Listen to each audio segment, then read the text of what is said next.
Thank you colleagues for being patient.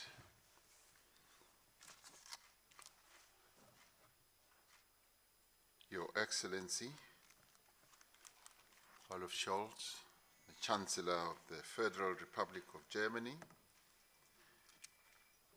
Your Excellency Andreas Peschke, the German Ambassador to South Africa, Your Excellency Phumelele Stone-Sizani, Ambassador of South Africa to the Federal Republic of Germany, Honorable Ministers and Deputy Ministers in our midst and senior government officials on both sides. Ladies and gentlemen, it is indeed my pleasure to welcome you, Chancellor Scholz, for your visit to South Africa. I hope you've managed to enjoy the wonderful sunshine and the excellent weather that we have in the height of winter,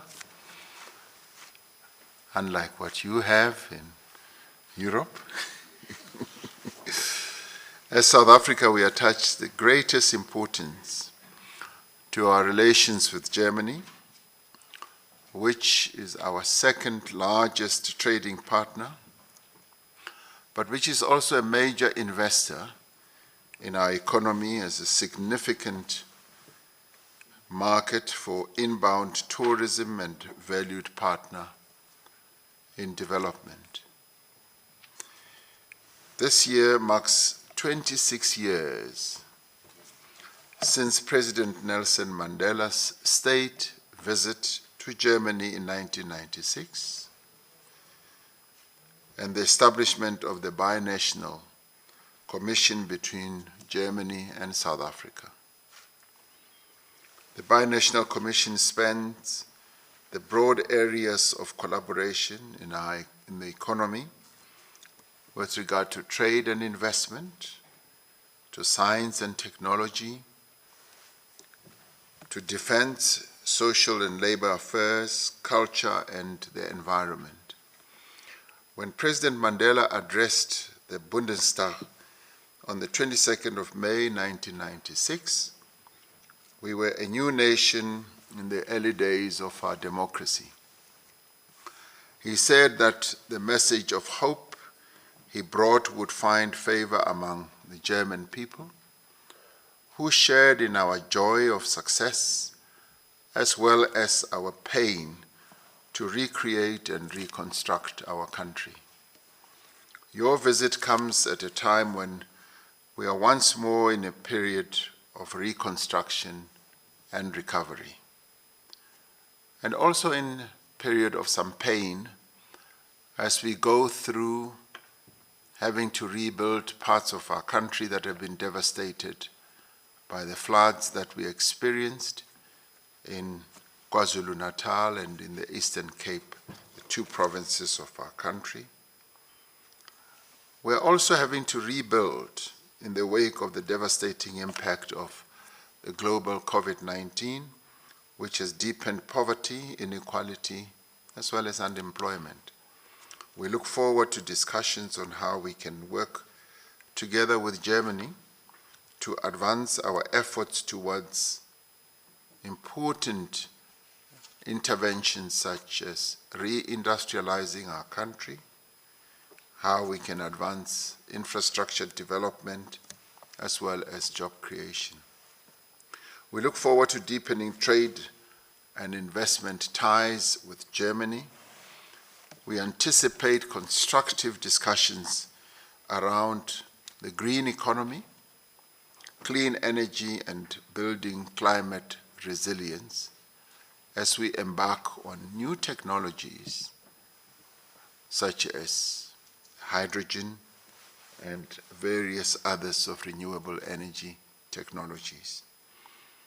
An important area of cooperation in this respect is the just transition partnership between the governments of South Africa, Germany, France, the United Kingdom and the United States of America, and the European Union.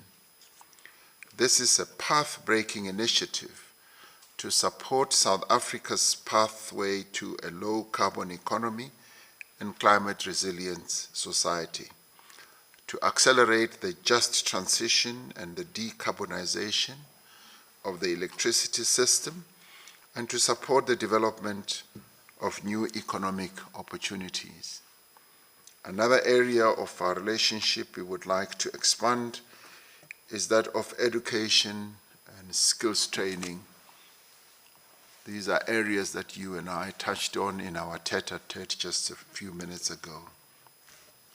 There is much we can learn from German model of dual education and how German companies integrate the training of young people in the working environment. And you were kind enough also to share with me the history of this process that Germany has perfected so well from the 19th century. We have always been able to count on Germany to support our development path. Ours is a true partnership. It is also a practical partnership that is focused on mutual development, which is also rooted in solidarity and mutual respect. Germany has rendered extensive support to Africa's effort to combat the COVID-19 pandemic. Germany was the first country to respond to calls from the Act A Facilitation Council, which I co-chair with the Prime Minister of Norway. It was a call to us countries to contribute their fair share towards ending the pandemic. We welcome Germany's announcement at the second Global COVID-19 Summit earlier this month that it will donate, which you articulated, 850 million euros to assist poorer countries to increase their vaccination rates, and 50 million euro to the Pandemic Preparedness Fund. You were quite forthright and very strong in the summit that we held as convened by President Biden of the United States. So we thank you very much for the contribution that you continue to make and the assistance that you are giving to a number of countries, particularly on the African continent in this regard. As South Africa, we are grateful to Germany for its assistance in this regard, also the partnership that you have demonstrated, particularly in enabling us also to produce COVID-19 vaccines. However, these efforts have suffered a setback. While we started vaccine production in South Africa last year and with other manufacturing facilities under construction in other African countries, we now find that there are no buyers for vaccines that are produced in Africa. Now, this is a matter of great concern to us. And this is an area that should also concern you because you have been in the forefront of helping us as the African continent to move up the ladder of being able to produce vaccines. We believe that vaccines destined for Africa should be produced in Africa, as we said, also at the summit where you attended. We look forward to engagement on this matter and on our proposal also at the World Trade Organization for a temporary waiver. Building a capable, ethical, and developmental state is one of South Africa's national priorities. We are grateful for Germany's support for the Sustainable Development Goals Policy Support Initiative, a collaboration between the Presidency, the GIZ, and the 26 public universities. This is going a long way towards strengthening the South African presidency as a center of coordination oversight and supervision across all spheres of government. This year, Germany assumes the G7 presidency, and I wish to thank you, Your Excellency, Chancellor, for the invitation to attend the summit of the G7 heads of states in June of this year. We recall the leading role that Germany played in driving the G20 compact with Africa to support investment and economic development on the continent. South Africa shares the aspiration of the German G7 presidency, namely progress towards an equitable world. As the international community, we must work in unison to realize societies that are open, resilient, gender equitable, with human rights for all. The COVID-19 pandemic and more recently, the conflict in the Ukraine have demonstrated clearly that the countries of the world are increasingly interconnected and interdependent. As Germany and as South Africa, we know too well the difficulties and challenges of reconstruction. Yet we know that with dependable and enduring partnerships such as ours, these challenges can be overcome and many opportunities for progress can be opened up and embraced. Chancellor, it is a real joy to have you here with your delegation. This is a relationship that we value and that we want to continue nurturing. And I now invite you, Your Excellency, to make your own opening remarks. And thank you very much.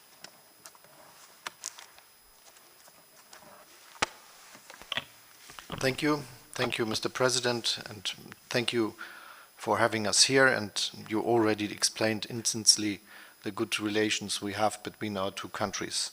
So no field of our cooperation has been missed in your speech. So I will not go to repeat them all, but underline that there is a lot of aspects. There are a lot of aspects we are working together, and one of them is the transition of our industries into an industry that will be CO2 neutral in the future, which means that we will have to invest a lot in new technologies, and this could be a big aspect of progress for the whole world. So I'm very happy that this is one aspect we are discussing today, and where we will have the chance to look together to one of the projects that is working into this direction.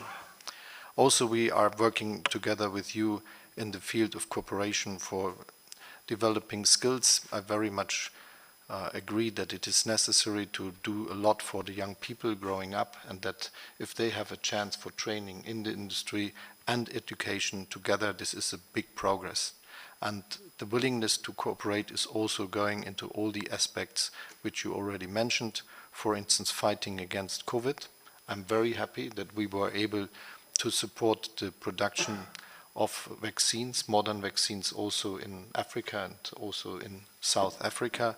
This is a big progress for getting independent, and my deep concern, my deep conviction is that if you are able to produce things, you are also making more progress in being able to develop them, and understanding that the scientific progress in South Africa is very great. I think that doing both things together will give us a new chance for more progress and more perspectives for the future.